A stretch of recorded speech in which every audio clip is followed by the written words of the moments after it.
In this video, we're going to take a look at how messages travel within a network and also between networks. So in this first part, we have host H1 at 192.168.1.10 going to send a packet to the IPv4 address of H2, 192.168.1.20.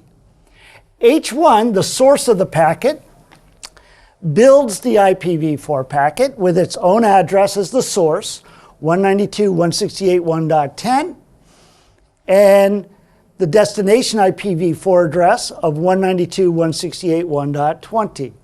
Now, the first thing H1 needs to determine is, are we on the same network? And it notices that its own network address is 192.168.1.0. That's the network it belongs to. And it actually uses its subnet mask to do that. Then it looks at the destination IPv4 address.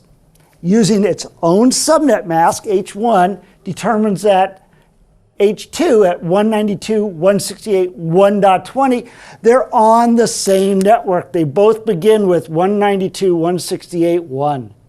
So we're on the same network. What that means to H1 is that it can send this packet directly to H2. It does not have to send it through its default gateway, the router. It can send it directly. So H1 is going to build the Ethernet frame with its own MAC address of its Ethernet NIC, AAAA, as the Ethernet source MAC address. The destination MAC address is, okay, I can send it directly to H2 because we're on the same network. So it says, I just need to know the MAC address associated with the destination, 192.168.1.20. In that case, H1 checks its ARP table. And we're going to assume that it has that information in its ARP table. It knows that 192.168.1.20 has the MAC address BBBB. If it doesn't know that, remember it sends an ARP request, gets an ARP reply, adds it to the table.